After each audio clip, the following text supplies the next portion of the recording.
80세였던 손해보장보험 만기는 이미 110세로 변화했고 곧 120세가 될지도 모릅니다. 우리는 이제 120살까지 살 준비를 해야 합니다. 혼자서 살기 좋은 그런 시대가 오고 있습니다. 우리가 각자 세계의 주인이 되는 바로 핵개인의 시대입니다. 문제는 나이가 아니라 나입니다.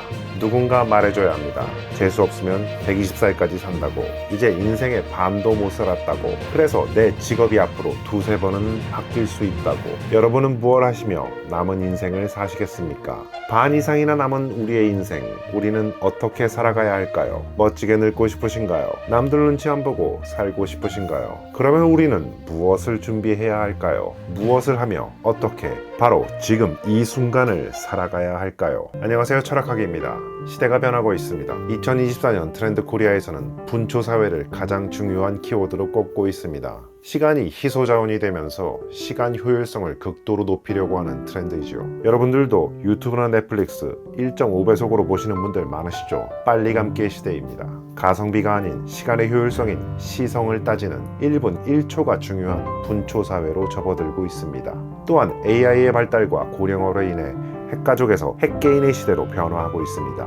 삶 전체의 생애 주기가 길어지고 있습니다. 80세였던 손해보험 보장 만기는 이미 110세로 변화했고 곧 120세가 될지도 모릅니다. 우리는 이제 120살까지 살 준비를 해야 합니다. 어떻게 살아야 잘 살 수 있을까요? 또는 멋지게 늙을 수 있을까요? 문제는 나이가 아니라 나입니다. 마인드마이너 송기령 작가는 이렇게 말했습니다. 모든 것은 나이 듦의 문제가 아니라 혹시 나의 문제가 아닐까 고민해봐야 할 것입니다. 그렇다면 멋지게 나이 든다라는 이야기는 좀 다르게 해석되어야 할 것 같습니다. 멋지게 나이 드는 것이 아니라 애초에 멋진 사람이 나이가 든 것입니다. 문제는 나이가 아닙니다. 지금의 나는 늙었기 때문에 무언가 해내지 못하는 것이 아니라 젊었을 때부터 시도하지 않았던 것입니다. 그러면 우리는 무엇을 시도해야 할까요? 오늘을 살아야 합니다. 현재는 두 번 다시 오지 않습니다.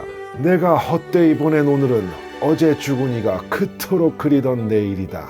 오늘이라는 날이 단 한 번뿐이고 두 번 다시는 찾아오지 않는 것임을 항시 명심하는 게 좋을 것이다.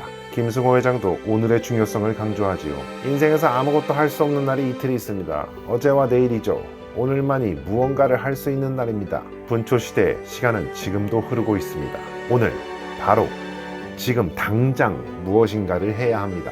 고독해야 행복하다는 철학을 지닌 쇼펜하우어의 현실적이고 냉철한 명언을 통해 고독하게 혼자 오래 살게 될 우리의 미래를 온전한 나로 행복하게 살아가는 방법에 대해 함께 철학해 보시죠. 2024년 트렌드 코리아에서는 관계의 재해석에 대해서 이야기합니다. 코로나 팬데믹 종식 이후 엔데믹을 살아가고 있는 우리들의 인간관계는 오랜만에 만나는 친구가 반갑지만 어색할까 두렵기도 한 고슴도치 딜레마를 경험하고 있습니다.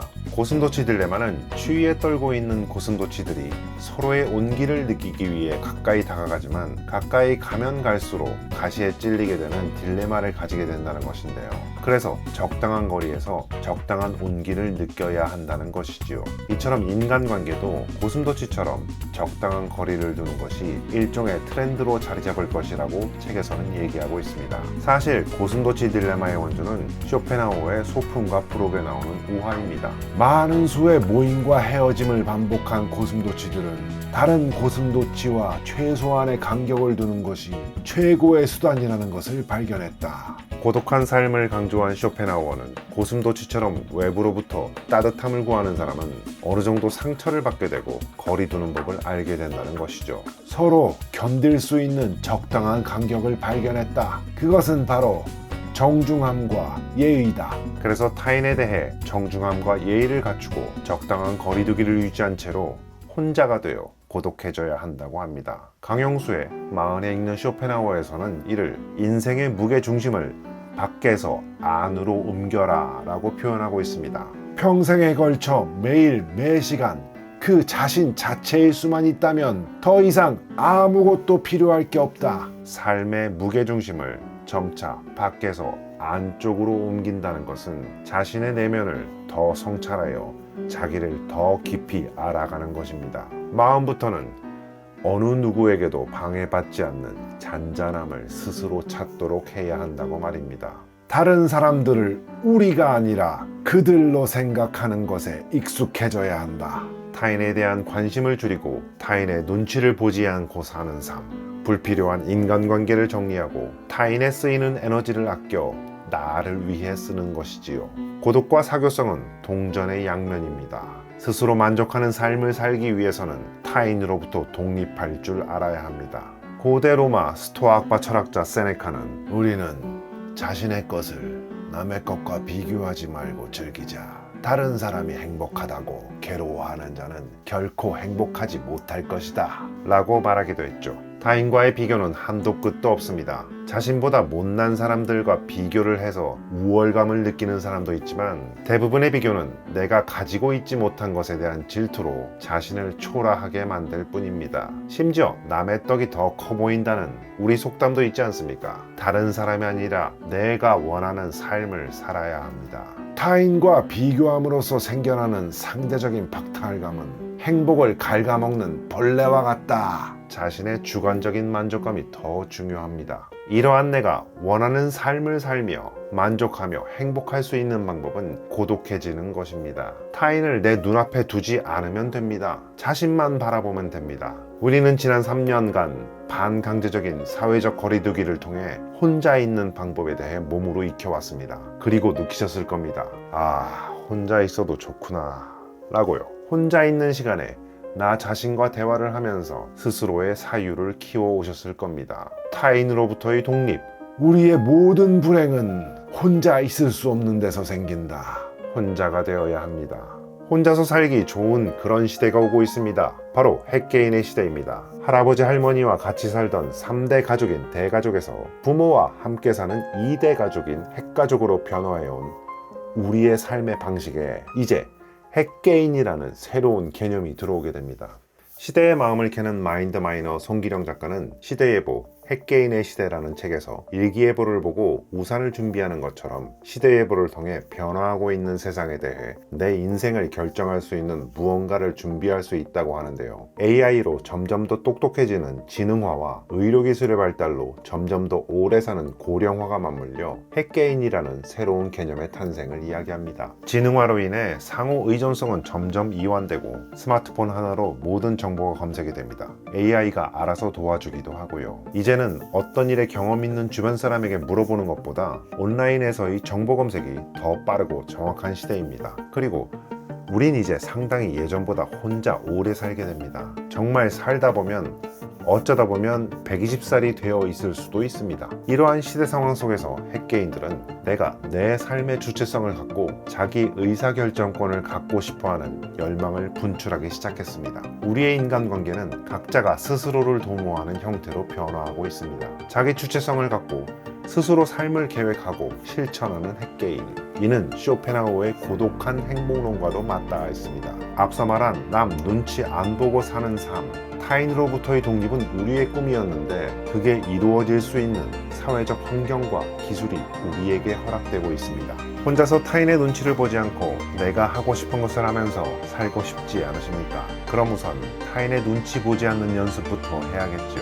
그럼 어떻게 해야 할까요? 첫째, 호감 가는 사람이 되기를 포기하면 됩니다.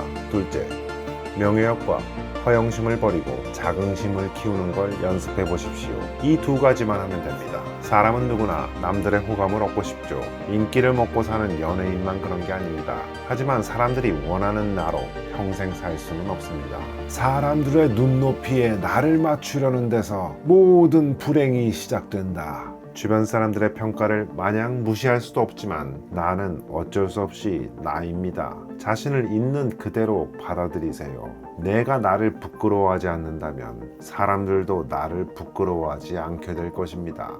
호감 가는 사람이 되기를 포기하고 부끄러움 없는 나 자신으로 살아보기를 시작해 보십시오. 남의 눈치를 보지 않고 산다면 불필요한 불안도 사라질 것입니다. 쇼펜하우어는 타인의 눈치를 보고 사는 바보 같은 예로 어느 죽음을 앞둔 사형수 얘기를 합니다. 1846년 3월 30일자 뉴욕타임스에 실린 기사에서 토마스 워크스는 죽음을 앞두고 형 집행을 보러 온 사람들에게 마지막으로 멋진 모습을 보이고자 한 것은 끔찍한 명예욕의 본보기라고 설명을 하고 있습니다. 죽을 때까지 남 눈치를 보고 살아야 할까요? 우리가 타인을 중심으로 생각하다 보면 남들이 나를 어떻게 생각할까라는 라는 걱정에 살면서 타인의 마음속에 깃든 자신의 모습을 더 중요하게 생각하게 됩니다. 이렇게 살지 않기 위해서는 명예욕과 허영심을 버리고 자긍심을 키우는 것을 연습해야 합니다. 허영심이 본래 모습보다 더 좋게 타인으로부터 갈채를 받으려는 욕심이고, 타인의 마음에 기대하는 희망이라면 자긍심은 자신이 갖고 있는 장점에 대한 확고한 확신이며 자신의 마음에서 자신에 대해 내리는 직접적인 높은 평가입니다. 이러한 자긍심은 자신만의 장점과 가치에 확신이 있다면 누구나 가질 수 있습니다. 그런 확신이 있다면 자긍심은 손상되지 않습니다. 그리고 흔들리지 않는 자긍심을 갖기 위해서는 타인의 호감을 얻으려는 허영심을 없애야 합니다. 허영심이 들면 말을 많이 하고 자긍심이 들면 과묵해진다. 타인의 눈치 보는 허영심을 버리고 자신만의 장점과 가치에 확신을 가질 수 있는 자긍심을 키워보시기 바랍니다. 지금까지 타인의 눈치 보지 않는 삶을 사는 방법 2가지에 대해 알아봤습니다. 그럼 또 생각하시겠지요? 호감 가는 사람이 되라는 거 포기하는 건 알겠는데 그래서 어떻게 자긍심을 키워야 되냐고, 어떻게 해야 나만의 장점과 가치에 확신을 가질 수 있는지 라고요. 자, 그럼 같이 찾아봅시다. 남 눈치 안 보고 살려면 말입니다. 핵개인의 시대로 돌아와 봅시다. 나만의 장점과 가치 떠오르는 게 있으신가요? 내가 남들보다 잘하는 것이나 나만이 가지고 있는 가치는 무엇인가요? 좋은 대학을 나오셨나요? 석사도 따고 박사 학위도 가지고 계신가요? 대기업 또는 이름만 대면 알만한 직장에서 일하고 계신가요? 핵개인의 시대는 학력이 중요한 시대가 아닙니다. 송기령 작가는 무엇보다 가장 경계할 것은 학력만이 전부인 이력이라고 강조하면서 학교 졸업장, 기업의 사원증 같은 것은 이제 성취 인증 시스템에서 구시대적 유물로 통할 날이 멀지 않았다고 합니다. 그 어려운 명문대를 나와 대기업에 다니고 있다는 식의 나는 노력했으니까 드러낼 수 있다는 메리토크라시는 더 이상 통용되지 않을 것이라고 합니다. 우리는 이러한 수직적 능력주의 함정에서 벗어나 수평적 사고의 다양성을 고민하는 것이 더 중요한 시점에 와 있습니다. 그래서 글로벌에서 측정된 권위를 쌓아가는 것이 필요합니다. 그러면서 글로벌 지수에 관한 예로 슈퍼모델 린제이 스콧을 이야기합니다. 빅토리아 시크릿 모델이 파이썬, C++, 자바, 립스, 오브젝티브 C를 할 줄 안다고 기사를 내자 인스타그램에는 린제이 스콧을 무시하는 댓글들이 수두룩하게 달렸습니다. 하지만 본인이 직접 와서 자신은 스택 오버플로우 27,481점이다 라고 댓글을 달았습니다. 이는 상위 1% 프로그래머에 해당하는 점수입니다. 구글 애플에서 모셔가는 정도라고 합니다.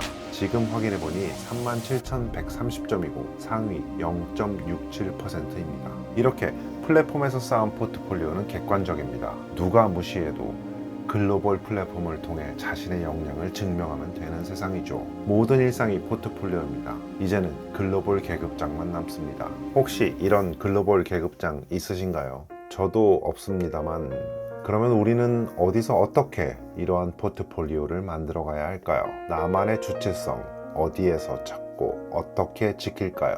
우선 남들과 다른 자신만의 분야를 찾아야 합니다. 내가 잘하는 것, 내가 하고 싶은 것을 찾아보십시오. 마을에 읽는 쇼펜하우어에서는 마음부터는 개성이 뚜렷한 삶을 살아야 된다고 합니다. 남의 기대와 욕망에 맞춰 살아서는 안 된다고 말입니다. 삶을 위한 삶이라는 생존을 위해 자아실현이라는 가장 높은 욕구가 잊혀지면 안 된다고 합니다. 남을 따라서 같음을 추구하는 것은 낮은 단계의 욕망이고 다름을 추구하는 것은 높은 단계의 욕망입니다. 마흔이면 자신의 적성에 맞는 일을 찾기 위한 시행착오와 자기 성찰을 하기에 충분한 시간이기 때문입니다. 인간은 무수한 욕망의 덩어리다. 우리에게 너무나도 익숙해서 식상한 매슬로우의 욕구 5단계, 자아실현을 통한 행복, 사유를 통해 높은 단계의 욕망인 다름에 대한 욕망을 추구해야 합니다. 그러기 위해서는 오늘부터라도 공부해야겠죠. 하지만 지금은 독서의 중요성을 강조하고 싶지는 않습니다.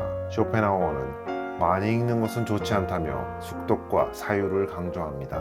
독서는 인간의 행동 양식 중 가장 아름다운 행위이지만 자기 내면에 숨겨진 감정을 표현하지 않는다면 진정한 독서라고 할 수 없기 때문입니다. 독서는 나를 표현하기 위한 일종의 자극입니다 라고 표현하기도 했습니다. 먹은 것이 육체가 되고 읽은 것이 정신이 되어 현재의 자신이 된다. 우리의 행복은 주머니에 무엇이 들어있느냐 하는 것보다는 머릿속에 무엇이 들어있느냐 하는 것에 달려있다. 하지만 책을 많이 읽는 사람은 남이 먹다 남긴 음식을 먹는 것과 남이 입다 버린 옷을 입는 사람에 불과하다. 독서란 자기 스스로 생각하지 않고 다른 사람이 대신 생각해 주는 것이다 라고도 말하면서 남의 생각에 끌려다니는 게 아니라 스스로 생각하는 능력이 없을 때, 자신의 사고에 셈이 막혔을 때만 독서를 해야 한다고 합니다. 사유 없는 다독을 경계하고 있습니다. 그러면서 사유하면서 책을 읽는 숙독을 강조합니다. 독서를 통해 받아들인 타인의 사상을 자신의 사상으로 만들기 위해서는 무엇보다 오랜 사색이 필요하다고 말입니다. 책을 읽는 것보다 생각하는 것이 더 중요합니다. 사색해 보십시오. 사유해 보십시오. 스스로 사색하고 스스로 욕망하고 스스로 포기하는 자만이 고통 없는 죽음을 만끽할 자격이 있다. 자, 이제 사유를 해봅시다. 어떻게 사유를 해야 할까요? 일단 산책을 나가봅시다. 지금 당장 걸어봅시다. 산책할 때는 생각할 것들을 챙겨간다. 어려운 과제들을 가져가는 것이다. 그래서 나는 동행을 두지 않는다. 산책의 동료는 고뇌로 족하다. 지금 당장 이 영상을 끄고 머릿속으로 어떤 생각이라도 하며 걸어봅시다. 단 떠오르는 한 가지 생각만 골똘히 해보셔야 합니다. 그리고 구독과 좋아요는 눌러주시고 산책 다녀오시면 감사하겠습니다. 뒤에 120세의 핵개인의 시대를 살아가는 방법도 나오니까 돌아오셔서 꼭 끝까지 시청도 부탁드리겠습니다. 그럼 산책 다녀오시고 뵙겠습니다. 예로부터 산책은 건강한 몸과 마음을 얻는 길이고 가끔은 일상과 거리를 두며 나 자신과 마주하는 길로 자리 잡아왔습니다. 루소는 산책을 통해 악의적인 사람들의 무리를 벗어나 생동감 넘치는 내면의 만족감을 느꼈다고 했으며, 괴테는 더 나아지고 싶다면 길을 떠나라 라고 했습니다. 노자는 어딘가를 걷는 일의 즐거움은 목적 없음을 향유하는 것이다 라고 했습니다. 철학자의 걷기 수업의 저자인 알베르트 키첼러는 걷기 행위를 통해 마음의 평온을 얻고 사유를 바탕으로 행복에 다다를 수 있다고 이야기합니다. 걷기는 자신의 영혼을 들여다볼 수 있는 고요를 허락해준다. 특히 혼자 걸을 때 이런 일이 드물지 않게 일어난다. 걷는 동안 우리의 마음은 더 맑고 명쾌해진다. 우리가 누구이고 무엇을 원하는지를 다시금 알게 된다. 우리는 걷기를 통해 마음을 조율한다. 분주한 일상 속에서 갈라져 있던 마음은 다시금 모아지고 내면은 맑아진다. 우리의 행복이 외부의 목표 실현 여부에 따라 좌지우지되어서는 안 된다. 자연을 유유히 거닐 때처럼 길을 걷는 것 자체가 목표이지 정상에 도달하는 것이 목표가 되어서는 안 된다. 우리는 정상에 도달하는 것보다 정상에 오르는 길 자체를 더 사랑하기에 케이블카를 타고 산에 오르는 대신 때로는 몇 시간에 걸쳐 힘든 길을 걸어간다. 그래서 때론 사람들은 800km가 넘는 산티아고 순례길을 한 달 넘게 걷고 또 그것을 걷는 일이 인생의 버킷리스트에 들어가 있는지도 모르겠습니다. 자신을 찾기 위해서 말입니다. 철학자들의 전유물이 산책이라면 우리들 중년의 전유물은 등산이죠. 등산의 기쁨은 정상을 정복했을 때일 것이다. 그러나 최상의 기쁨은 험준한 산을 기어 올라가는 순간에 있다. 길이 험할수록 가슴이 설렌다. 인생에서 고난이 사라졌다고 생각해보라. 그보다 삭막할 수는 없으리라. 산책을 통해, 등산을 통해 이렇게 생각을 정리하고 스스로 사유를 하다 보면 무언가 떠오를 것입니다. 우리는 앞으로 60년 이상을 준비해야 합니다. 사유를 정리하고 내가 할 수 있는, 하고 싶은, 새로 할 일을 찾아야 합니다. 은퇴 이후의 삶, 2번의 은퇴와 3번의 은퇴가 있을 수도 있습니다. 평생 직장이란 말은 이제 사라지고 있습니다. 회사가 인생의 전부가 아닙니다. OECD 기준 평균 근속연한이 9.5년, 한국은 5.6년, 미국은 4.1년, 일본은 11.9년입니다.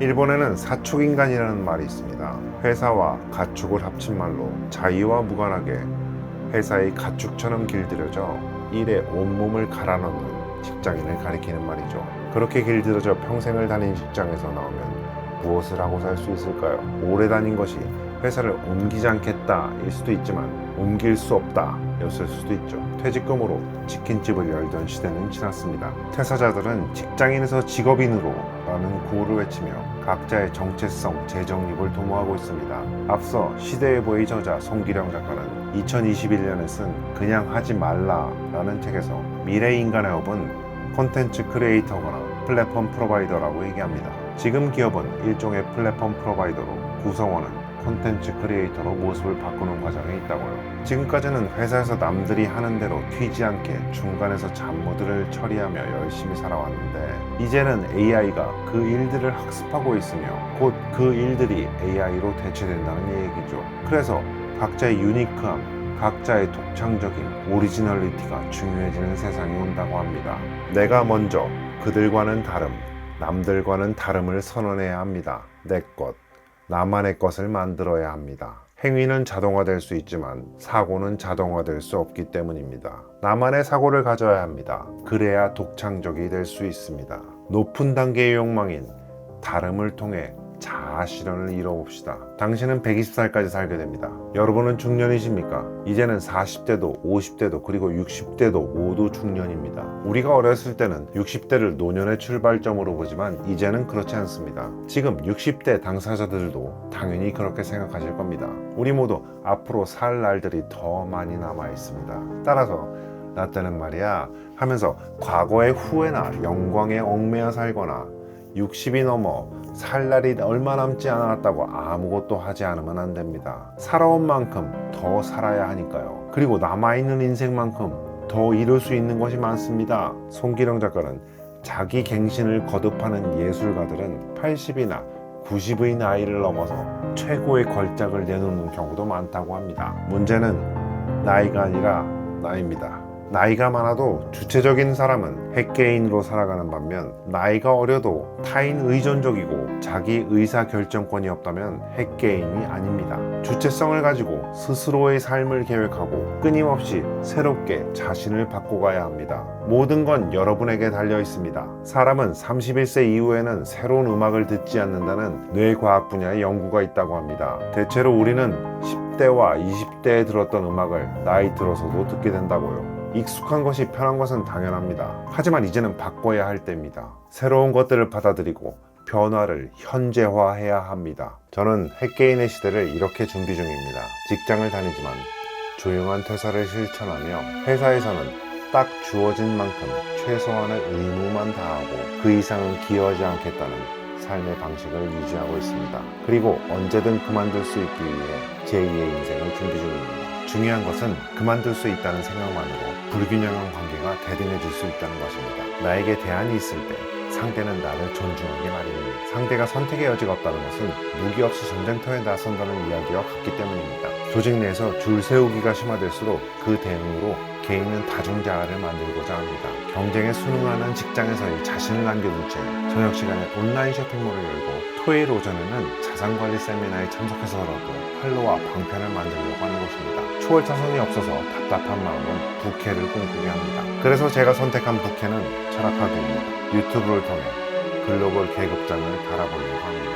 각자의 목표가 지금 내가 속한 조직을 넘어서야만 타인에 의한 평가로부터 해방되고 시험 보는 꿈이 악몽처럼 평생을 괴롭혔던 과거와 작별할 수 있을 것입니다. 무엇보다 지금까지의 가치관을 넘어 나만의 지향점으로 새로운 가치를 창명할 수 있다면 우리는 각자 세계의 주인이 되는 핵게임으로 거듭날 기회를 얻게 됩니다. 이기려는 경쟁에서 내려오고 보여지는 것의 구속을 벗어던질 때 스스로를 인정할 수 있도록 자신을 돌아볼 수 있습니다. 스스로가 스스로의 권위를 자신있게 인정하는 사회로의 변화를 꿈꿔봅니다. 삶의 무게중심을 나에게로 타인의 눈치를 보지 않고 온전한 나로 지능화, 고령화 시대에 주체적으로 무언가를 할 수 있는 나로 살아온 시간보다 살 날이 더 많이 남은 우리의 인생을 준비하십시오. 지금을 멋지게 사는 것이 멋있게 늙을 수 있는 방법입니다.